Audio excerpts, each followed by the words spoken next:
Bienvenidos y bienvenidas a este octavo episodio del podcast Hablemos de Literatura. Hoy hablaremos sobre una novela revolucionaria, una novela que nos retrata el México de la Revolución Mexicana, ese México de la primera parte del siglo XX, y es que hablaremos sobre la obra de Mariano Azuela, Los de Abajo, publicada en 1915.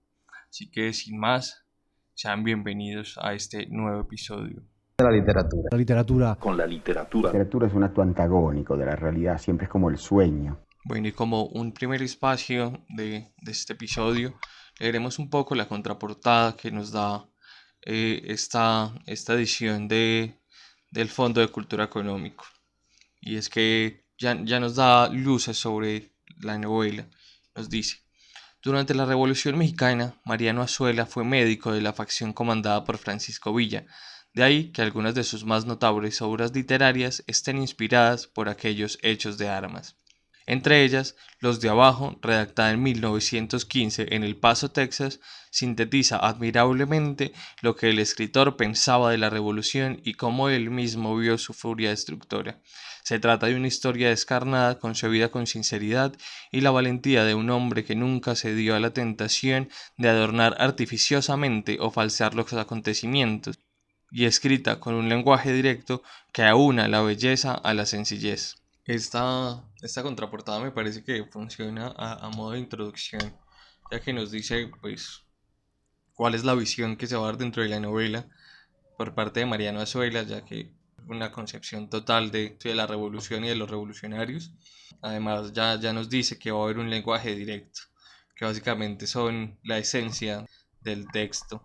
La novela versa sobre unos revolucionarios que inician en Limón. Principalmente era un grupo de compañeros, amigos de Demetrio Macías, que se alzaron en armas por la injusticia de uno de los caciques de Moyagua, si mal no estoy. Se levantan en armas y emprenden, pues, se unen a la Revolución Mexicana. Ese es el argumento de la novela. Simplemente van a mostrar todo lo que pasa con ellos, todo el tránsito que hacen desde el inicio hasta el final. A mi parecer es una novela cíclica, ya que Demetrio finaliza la novela donde inició, en Limón, con su familia y peleando con los federales. Y como ya lo decía, tiene un lenguaje muy sencillo, cosa que lo relaciona de manera inmediata con lo que la crítica literaria define como el criollismo o el primer regionalismo, en donde se plantea que estas obras literarias tenían unos ciertos elementos claves, elementos como son personajes indios, mestizos, negros, llaneros o campesinos, que todos estos personajes los veremos pasar en la novela. Es más, cuando tratan de definir un tanto, de describir un tanto a Demetrio Macías, nos dicen: Demetrio se sentía rejuvenecido. En sus mejillas cobrizas, de indígena de pura raza, corría de nuevo la sangre roja. Y así como eso hay muchas otras descripciones, cuando se menciona constantemente la palabra morena, cuando dicen es que usted no es patirrajada como nosotras, y ese tipo de elementos, pues ya nos empieza a mostrar que en realidad sí es una novela criollista, a pesar de que los autores de este movimiento literario, por decirlo de alguna manera, nunca se reconocieron como tal. A mi parecer, Mariano Azuela trata de representarse mucho a sí mismo dentro de la novela y así hacer que la novela cobre una cierta función de novela histórica, ya que pues nos mencionan muchos elementos que en realidad sí sucedieron en la Revolución Mexicana.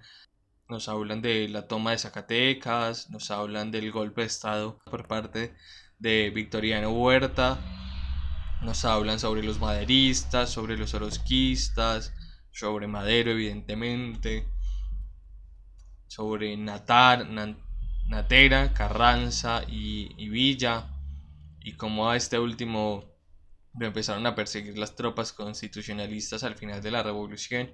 Bueno, nos plantean muchas cosas de la revolución. Además, pues también se ve retratado lo que Azuela pensaba, y es que la persona que está en la guerra y en la revolución nunca va a dejar de pelear. Es importante dar una lectura crítica a esta novela, pues ya que nos deja entrever que el poder, uno quiera o no, llega a corromper los ideales tan dignos que en un momento tenía, ya que pues, Luis Cervantes al inicio nos dice ciertas cosas muy idealistas y muy bellas, como no peleamos por derrocar a un asesino miserable, sino contra la tiranía misma. Y a pesar de que en un inicio todo se viera muy valeroso, muy ideal, con una convicción muy fuerte por parte de todos los alzados en armas, cuando empieza a transcurrir la novela y cuando ellos empiezan a tomar más poder, ya se empieza a ver como los ideales se pierden un poco y están es como por una serie de beneficios que están consiguiendo gracias a ese poder infundado por las armas. Es una novela muy recomendada, es una novela que retrata muy bien las guerrillas, es una novela que nos deja ver cómo fue un poco, pero no nos deja ver de una manera amplia, pero nos deja entrever un poco cómo fue ese proceso de la Revolución Mexicana y por qué se da esa revolución. Nos muestra evidentemente el poder de los caciques, el poder de los federales y que en sí misma la revolución también estaba fraccionada. Así que sin más, espero este capítulo les haya gustado, que lo compartan, que se lean este maravilloso libro criollista, una novela revolucionaria de Mariano Azuela. Hasta luego. La literatura es un depósito de experiencia.